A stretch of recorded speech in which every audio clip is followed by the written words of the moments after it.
Hello everybody, আসসালামু আলাইকুম। কেমন আছেন সবাই? আশা করি সবাই ভালো আছেন। আর সবাই আরে বাচ্চা কাচ্চা দেখেন, রুটি খেয়ে সকালে উঠে পুরোটা কিচেন মনে করেন যে ক্লিন করেছি। মাত্র এসে রুটি দিয়ে নিউট্রেলা খেয়েছে, এখান থেকে গেছে। এই জিসেল যারটা তাকে দিয়ে করাবো। এনিওয়ে, এত সেজেগুজে কোথায় যাচ্ছি? আমরা সেজেগুজে যাচ্ছি। আসলে আমি জানি না এই ব্লগটা আলাদা ব্লগ করবো নাকি গত ব্লগের সাথে অ্যাড করে দিব। এনিওয়ে, আমরা যাচ্ছি হচ্ছে নিশির বাসায়। নিশির বাসায় দাওয়াত। কিসের দাওয়াত? ঈদ গেছে অনেকদিন, বাট এটা ঈদের দাওয়াত। আমি ঈদের দাওয়াতে যাচ্ছি হচ্ছে নিশির বাসায়।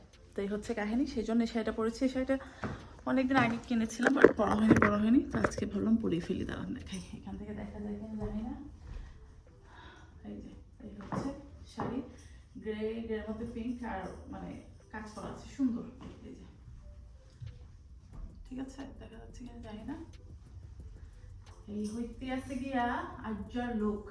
তো ঠিক আছে, আসলে গত দুদিন যেটা হচ্ছে হরবার না, লুক দেখাতে পারিনি। এই যে ঠিক আছে, আমরা যাচ্ছি ওই বাসায়। তো ওই বাসায় যাই, ইনশাল্লাহ শেয়ার করবো না কি খাচ্ছি কি যাচ্ছি।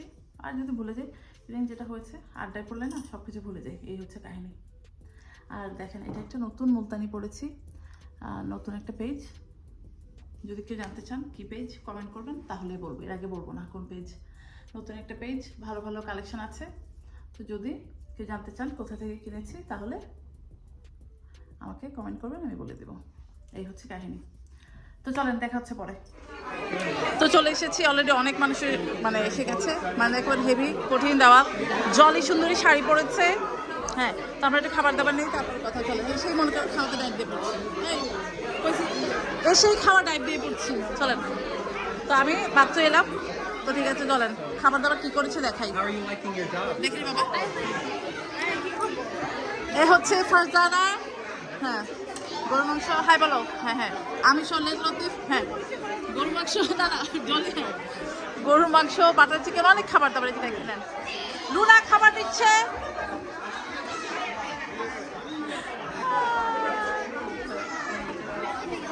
এই হচ্ছে কাহিনী। তো ঠিক আছে, চলেন পরে কথা হচ্ছে আবার। Hello everybody, welcome back. কালকে আসলে মানে মানুষের বিপদ তো মানে বলে কেউ আসে না। কালকে কি হয়েছে, দাওয়াতে গেলাম, সবাই মিলে খুব আনন্দ হচ্ছিল, আড্ডা হচ্ছিল, খাবার দাবার হচ্ছিল, সব মিলে খুব ভালো। বাট হঠাৎ করে নিশির আব্বা অসুস্থ হয়ে যায়। আঙ্কেল বাসায় মানে এমনিতে তো বয়স্ক মানুষ একটু অসুস্থ থাকে, বাট হঠাৎ করে খুবই অসুস্থ হয়ে যায়। তাকে ইমার্জেন্সিতে নিতে হয়েছে কালকে, মানে আমরা থাকাকালীনই ওটা হয়েছে। তো আঙ্কেলের নিউমোনিয়া ধরা পড়েছে, হসপিটালে আছে। এই হচ্ছে আপডেট।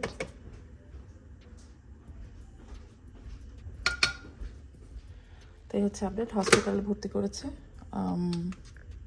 আমাকে রাত 1:30 না 2টার দিকে আমি 2টা মেসেজ পেয়েছি ওখান থেকে। মানে সকাল উঠে দেখলাম যে আঙ্কেলের নিউমোনিয়া হয়েছে, তো হসপিটালে রেখেছে। এখন পর্যন্ত আপডেট যায় না। এই হচ্ছে কাহিনী। তো আজকে বাসায় গরুর মাংস রান্না করবো। এই হচ্ছে কাহিনী।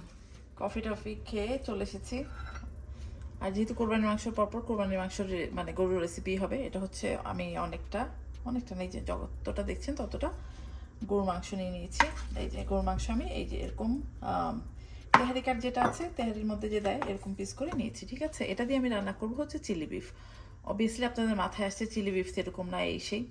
হ্যাঁ, চিলি বিফ এরকম না, আমিও জানি, সবাই জানে। তো আমি একটা মনে করেন যে র্যান্ডম একটা নিজের মন করা রেসিপি করছি চিলি বিফের মতো করে। আমি যে হাড্ডি নিয়ে নিই তা নেই, যে দেখেন হাড্ডিও নিয়েছি, যে দেখেন বড় হাড্ডি আছে, কিন্তু মাংসগুলোকে ডিসেন্ট একটা পিস করেছি।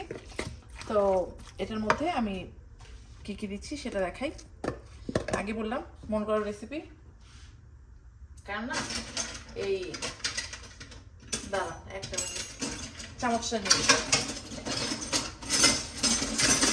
কারণ গরুর মাংস রান্না ভুনা খেতে খেতে বাচ্চা কাচ্চা অজ্ঞান হয়ে যাবে, আর বাচ্চা কাচ্চা পছন্দও করে না, সেই জন্য এইরকম করে রান্না করছি। এখানে আমি দিয়ে দিচ্ছি হচ্ছে 1 চামচ, আর হচ্ছে 2 চামচ রসুন বাটা, আর একটু পানি টানি যাচ্ছে দিয়ে দিলাম। ঠিক আছে, আর এটাকে আমি চিলি বিফের মতোই রান্না করবো, বাট ডিফারেন্ট প্রসেসে। তো কী প্রসেস দেখাবো না। তো যাই হোক, দেবো হচ্ছে আমি একটুখানি যে আদা বাটা, তারপরে কিটা দিয়াম হচ্ছে কেচাপ। আর চিলি বিফ এখানে কাঁচামরিচ দিতে পারেন, শুকনো মরিচ, যেটা খুশি সেটা দিতে পারেন। যেহেতু বাচ্চারা খাবে, বাচ্চাদের জন্য চিন্তা করে আমি মনে করেন যে মরিচের পাটটা একটু কম দেবো। বাট আপনারা যদি চান অনেকটা দিতে, মরিচ, কাঁচামরিচ, শুকনো মরিচ যেটা দিতে চান আল্লাহ, দাঁড়া একটু চেক করে নিই। এটা হচ্ছে ওয়েস্টার সস। ইয়া, এই তো ওয়েস্টার সস মনে করেন যে 2-3 টেবিল চামচের মতো দিলাম। দেব হচ্ছে সয়া সস। সসটা দিয়ে দিন। সয়া সসটা মনে করেন যে 5 টেবিল চামচের মতো দিবেন। আমি আমার নিজের আন্দাজ মতো দিয়ে দিচ্ছি, ঠিক আছে? তারপরে যেহেতু সয়া সস দিবেন, সয়া সস দেওয়ার পরে আপনারা লবণটা আন্দাজ মতো দিয়ে দিন, কারণ লবণ আবার বেশি দিতে দিন না কিন্তু। লবণ লাগলে দেওয়া যাবে। তা আমি আমার ইচ্ছা মতো একটু লবণ দিয়ে দিলাম, ঠিক আছে? তারপর এটাকে মাখিয়ে এটার মধ্যে দিব সামান্য, একেবারে খুবই সামান্য চিনি। চামচ কোথায়, এই হচ্ছে কাহিনী। তো সকালে কফি খেতে খেতে যে আঙ্কেলের কথা বললাম, আঙ্কেলকে রুমে শিফট করা হয়েছে। ইনশাল্লাহ অতি দ্রুত সুস্থ হয়ে যাবে, দোয়া করবেন। যাই হোক, এই যে এতটুকু চিনি দিয়ে দিব। এখন এটাকে খুব ভালো করে ম্যারিনেট করবো। ম্যারিনেট করে যদি চান রেখে দিতে ঘন্টাখানেক, বাট আমি ঘন্টাখানেক রেখে দিব না। আমি এটাকে প্রেশার কুকারে দিয়ে হালকা একটু পানি দিয়ে সিদ্ধ করব। নর্মালি যেটা হয় যে এটা মনে করেন যে আপনারা হাঁড়িতেই নিয়ে সিদ্ধ করতে পারেন, বাট অতক্ষণ করবো না, কারণ কয়েকটা কাজ সারতে যেতে হবে। তো সেই জন্য আমি এটাকে প্রেশার কুকারে দিয়ে সিদ্ধ করবো। সিদ্ধ করে তারপর এটাকে মনে করেন যে আবার হালকা করে ঝাপসাটাও একটু রান্না করা হবে। কীভাবে রান্না করা হবে দেখাবো না তারপর, ঠিক আছে? এটাকে প্রেশার কুকারে দিয়ে সিদ্ধ করি, পরে আবার দেখাচ্ছি। মাংস সিদ্ধ হয়ে গেছে, রেখে দিচ্ছি, দাঁড়ান। এই যে দেখেন, প্রেশার কুকার দিইনি, এই ক্যাস্টার প্যানে দিয়েছি। যাই হোক, ওই আমাদের একটু হালকা একটু পানি লাগবে, তো ওই ঝোল ঝোল থাকবে, এটার মধ্যে ঢেলে দেবো। তো এখানে কী কী দিচ্ছি সেটা দেখাই চলো। আমি কিন্তু মাংস সিদ্ধতে কোনো তেল দিইনি, শুধু পানি দিয়ে দিয়েছি। এখানে দিব হচ্ছে তেল। আর ওই সেদ্ধ করা মাংসটা উঠেই খেয়ে দেখলাম, খুবই মজা হয়েছে।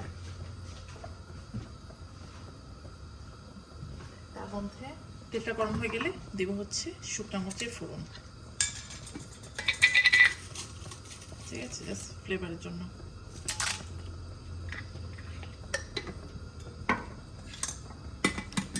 ওটা শুদ্ধ দিয়ে দিলাম, ইটস ওকে, কোনো সমস্যা নেই। এই যে দেখেন মরিচটা ভাজা হয়ে গেছে, দিয়ে দিব এই যে এরকম করে বড় বড় করে কাটা পেঁয়াজ।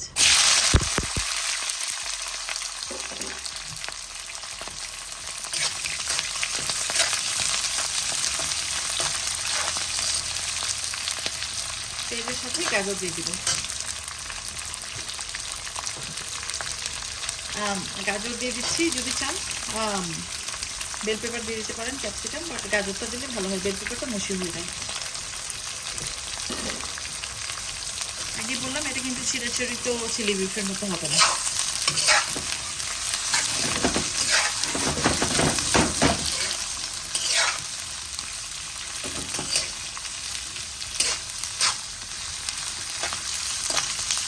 এটা হালকা সসে মানে সটে হতে থাকে। এখন এখানে দেবো হচ্ছে সস, যে সসগুলো আমরা ওই সিদ্ধ করার সময় দিয়েছি, এক্স্যাক্টলি সেম সসগুলো অল্প অল্প করে দিয়ে দিব। প্রথমে দিব হচ্ছে সয়া সস। সয়া সস কোথায় গেল? একদম 2 থেকে 3 টেবিল চামচ মতো দিব।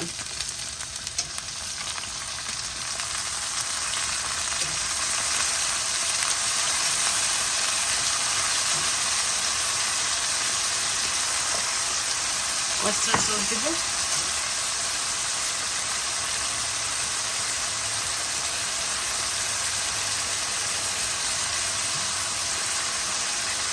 টেবিল চামচের মতো। এখন দেবো কেচাপ 3 টেবিল চামচের মতো।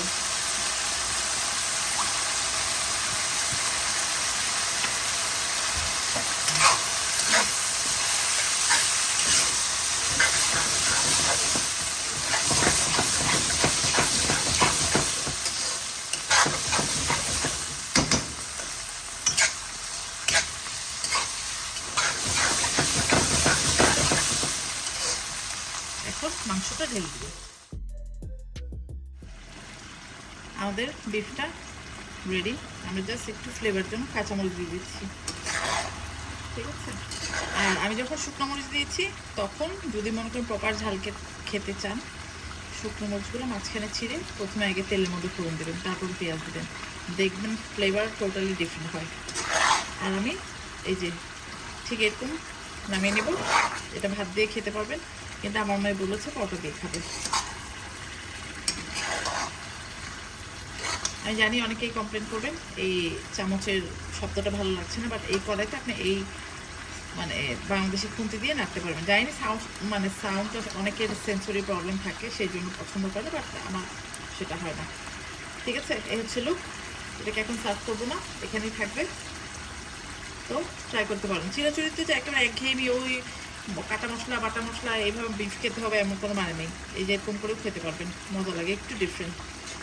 ঠিক আছে, চলেন একটা ফাইনাল লুক দেখিয়ে দিলাম। চুলা কিন্তু বন্ধ করে দিয়েছি। ঠিক আছে, এই যে একেবারে প্যান থেকেই দেখেন মনে হচ্ছে যে ওই সিজলিং প্যানে দিয়েছি এমন বাবল হচ্ছে।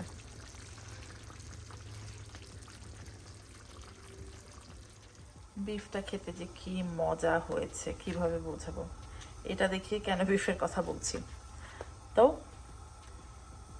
এটা হচ্ছে এক ধরনের পাস্তা, ওরেজো বা ওরোজো যে যেভাবেই বলে। তো এটা আমি রান্না করবো ফ্রাইড রাইসের মতো। ঠিক আছে, এই যে দেখেন এটা দেখতে এমন হয়। তো এটা দিয়ে আমি বানাবো হচ্ছে একটু কর্ন দিয়ে ফ্রাইড রাইসের মতো করবো, যাতে এটা দিয়ে ওই বিফটা খেতে পারে। বিফটা খেতে অসম্ভব মজা হয়েছে, মানে কি যে বলবো। তো ঠিক আছে, এটা দেখি। প্রথমে এটা সেদ্ধ দিব লবণ পানিতে, তারপর এটাকে কী কী দিয়ে রান্না করছি দেখাচ্ছি, দাঁড়ান। ওকে, আমি মাংসটাকে আমি নিয়েছি, ওয়াশ করে নিই। এই প্যানে দিয়ে দিলে হচ্ছে তেল। খুবই সিম্পল একটা রেসিপি আজকে বললাম। তো আজকে একেবারে নট চিরাচরিত রেসিপি, একটু ভিন্ন ধরনের কিছু রেসিপি আপনার সাথে শেয়ার করছি। ঠিক আছে, দিয়ে দিলাম হচ্ছে তেল। তেলের মধ্যে কিছু দিব না, প্রথমে কিছু কর্ন আর হচ্ছে সয়া সস দিয়ে এটাকে ভাজবো। কেন আমার বাচ্চা কর্ন খেতে লাইক করে। যদি কর্ন না দিতে চান নিজের পছন্দ মতো ভেজিটেবল দিয়ে। জাস্ট মাথায় রাখবেন যেহেতু এটা কিন্তু কি বলবো চাল না, এটা হচ্ছে পাস্তা। চুলার আগুন, হ্যাঁ দিয়ে দিলাম। আমি এই যে কতটা কম দিচ্ছি দাঁড়ান দেখাই, 34 আউন্সের মতো না 12 আউন্সের মতো কম দিয়ে দিব। কর্নের সাথে দিব হচ্ছে দাঁড়ান কোনটা কিছু নাড়াচাড়া করে নিই।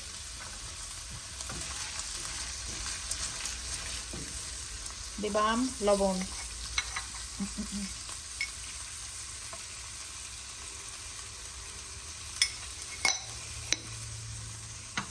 এটাকে একটু ভেজে নিয়ে আগে দাঁড়ান।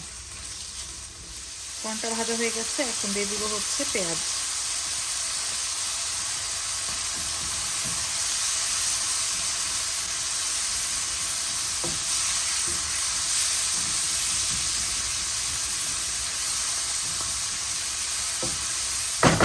একেবারে হাটকে একেবারে টোটালি হাটকে দুটো ডিফারেন্ট রেসিপি আপনার সাথে শেয়ার করছি। কর্নের মধ্যে এখন দিয়ে দেবো সয়া সস।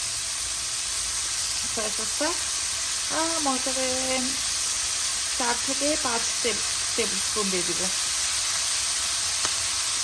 আর স্পেশাল একটা ইনগ্রিডিয়েন্ট সেটা হচ্ছে শ্রিম্প পেস্ট দিব।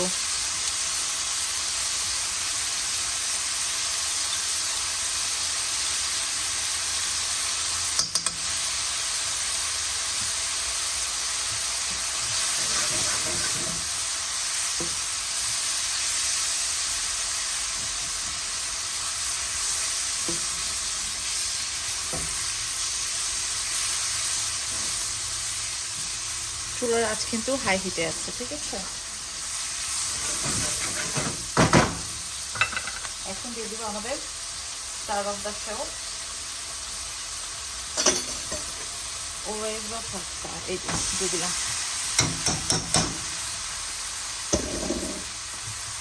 এখন ভালো করে মিক্স করব।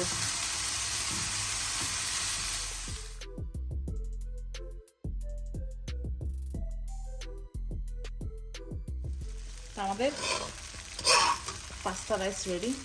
এখন এটার মধ্যে কি দিচ্ছি, দিব হচ্ছে একটু রোস্টেড গার্লিক। এটা হচ্ছে অপশনাল, যদি বাসায় থাকে দিবেন, না হলে নাই। এটা দিলে কি কোনো ফ্লেভার চেঞ্জ হবে? গার্লিক একটা ফ্লেভার হবে। আর শ্রিম্প পেস্টটা দিয়েছি, একবার কষিয়ে নিয়ে আমি হয়ে গেছে। আর এখন দিব হচ্ছে গোলমরিচ বাস, তারপর নামিয়ে নেবেন। যদি মনে করেন যে কাঁচামরিচ খেতে চান তাহলে কাঁচামরিচ কুচিয়ে ওপরে একটু দিয়ে দিতে পারেন, খেতে ভালো লাগবে। কারণ আমার বাচ্চারা তো কাঁচামরিচ খাবে না, সেই জন্য এটা মনে করেন শুধু যে বাচ্চারা খাবে না, বুড়ো যারা আছে তারাও খেতে পারে। গোমরিচ দিয়ে দিলাম, ডান দিই। মানে কঠিন হয়েছে, কেউ যদি না বলেন বুঝতেই পারবে না এটা ভাত না। ঠিক আছে, তো চলুন এদের একটা ফাইনাল লুক দেখাই, তারপরে আবার কথা বলুন। দেখেন একেবারে খুবই ভিন্ন ধর্মী দুইটা রেসিপি আজকে আপনাদেরকে দেখালাম। এই হচ্ছে, দাঁড়ান, সিঙ্ক থেকে পানি পড়ছে টুক টুক টুক টুক, ওই নেবে। এই যে দেখাচ্ছি কিরকম ঝরঝরে, এই যে দেখেন, দেখেছেন? একদম মানে খেতে দুর্দান্ত হয়েছে, দুর্দান্ত। ট্রাই করে দেখতে পারেন। যদি চান নিজের পছন্দ মতো ভেজিটেবল দিতে পারেন, বাট আমার বাচ্চারা কর্নটা বেশি লাইক করে, সেই জন্য কর্ন দিয়েছি। আজকের